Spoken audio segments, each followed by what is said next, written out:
It is impossible to care about every cause on the planet, and shaming someone for ignoring one is pure virtue signaling.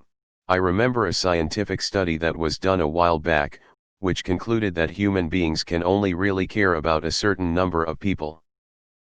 That's similar to what I'm talking about. I really think it's ridiculous to expect someone to not only keep up with, but either care deeply about or take action against, every cause for concern in the world. It's just an illusion that the internet has created, this false sense that everything around the globe is happening right outside your window and you are obligated to protest it. For instance, all of the posts popping up about how BLM has overshadowed the Hong Kong protests. Bringing attention to the HK protests is a pretty worthy cause, but is that really your intention? With your meme with a cat in it? No, you just want everyone to upvote you for how much you care. I'm not advocating ignorance is bliss, more like acceptance is bliss. Do what you can, when you can, to a reasonable extent. Just accept that there is a limit to how much you can change the world, and don't let the stress kill you. I think trying to care about every single cause also desensitizes you to every other cause that exists out there. Plus it's exhausting. My husband, 40, started saying a few years ago that he had finally become comfortable with the fact that he's just not educated enough about every topic to espouse an opinion. That's not to abdicate responsibility for educating yourself, or acting with morality and compassion. Just that online and in social media everybody thinks they're an expert, and the vast majority of people are not experts, and sometimes, it's okay to let other people with deeper experiences and true knowledge on a subject dominate the conversation. I think trendiness plays a role too. It's not that people think certain issues are worse or better than others, but instead people are more inclined to show support for issues when it's socially trendy or relevant to do so. For example, China is ethnically cleansing their Muslim population and putting them in camps, which seems to me to be a very big deal. But we don't see international marches and protests against that for some reason. I don't think it's because that is a lesser issue than BLM-related issues, but because it's simply not a trendy or socially relevant issue for the West. You'd be a pretty big asshole to support what China is doing there, but you don't see people saying that if you aren't vocally denouncing China for this, you're part of the problem. I once saw this quote. It said, "You all have a little bit of I want to save the world in you. I want you to know that it's okay if you only save one person, and it's okay if that person is you. Try to do what you can to make the world better, but don't forget that we can only do so much." Whataboutism needs to be stopped. Just because I actively support one cause, doesn't mean I think all other causes are stupid. I just also have a job and social life and need sleep. And thanks to social media, especially platforms like Twitter, everybody and their dog will have a go at you if you choose not to say anything. I never post political information on my Facebook pages. Does it mean I don't care? No. I get enough of it on the news without having to scroll through every post online.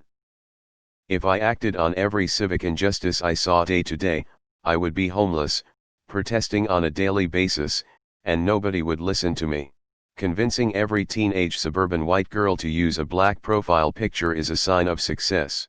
As much as they are just doing it because it's trendy, it means that enough people have seen and agree with your cause that it's receiving massive public attention, and it's time for the more consistently passionate few among us to capitalize and demand the changes we need. No, fucking Brenda has not spoken up for Black lives before.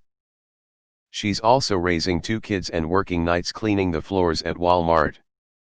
The fact that she's doing anything at all where she wasn't before should be embraced as a good step, not shoved away because some nobody wants to gatekeep progress. From what I've seen, the people who complain that people care for a week and forget are usually the people that are on some long-run hipster activist kick. I cared before it was cool to care. B. Choose not to care or contribute at all because it's futile. I think the main problem is people care on the outside. They may think they need to change their pictures or whatever while actually doing nothing. Some may call it creating awareness, but for me it's just an act. Their website has gone to pot these days, but this article back when cracked. Com was still entertaining explains it nicely, https://www. Cracked. com/article_14990_ what monkeys fear. HTML. Imagine a world where not tweeting about a cause was evidence for not caring about it. Think about how your days would go. You'd have to dedicate a couple hours every day to tweeting about every problem the world has, and everyone would have to do it. No one would read anyone else's tweets because there would be billions of tweets daily about injustices, and no room for took my dog for walk and found this cool thing on the sidewalk or got that job I really wanted hoping it's everything I imagined. Nobody would see that, nobody would congratulate their friends or offer support when they need it.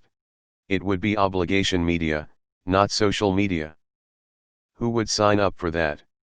I think the kickback about BLM is more about how big it's gotten and how vitriolic it is as a subject, as well as it also falling foul of exactly what you are talking about. There is a you're with me or against me mindset around BLM, and if you don't actively show support then you get shamed. Most people can't even have a dialogue without getting downvoted. I agree, most people have one or two causes they really care about, some people have none, and we shouldn't be forced to be passionate or have the correct opinion on every single thing. Not everyone is an activist. Some don't have the personality for it. Some people work 80 hours a week. Some people are mentally ill and don't have the energy or space to devote themselves to something like that. Your only real duty on the earth is not to actively and directly harm anyone else with your actions. People need to worry less about what everyone else is doing and more about what they're doing.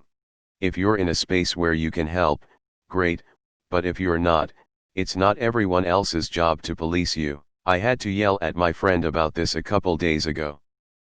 I am really passionate about fixing rape culture and empowering all victims of rape or sexual abuse, whether they be male or female, because my girlfriend was raped and I don't want anyone else to deal with what she did and still does. It isn't that I think BLM doesn't matter or that I think ending racism is somehow a less worthy cause. It is a very worthy cause, just one that is less relevant to me personally. Yup, I have a nephew who went absolutely berserk over COVID and was basically accusing anyone who wanted people to go back to work of sanctioning murder. And he wanted everyone to be passionately concerned about saving lives by keeping everyone locked up in their houses. Then immediately when the George Floyd thing happened, he wanted every white person to commit their lives to protesting and helping black people and completely forgot about COVID. So before, I was a complete and hole for venturing out of my house, and now I'm a complete and hole for not leaving my house to protest. Exhausting.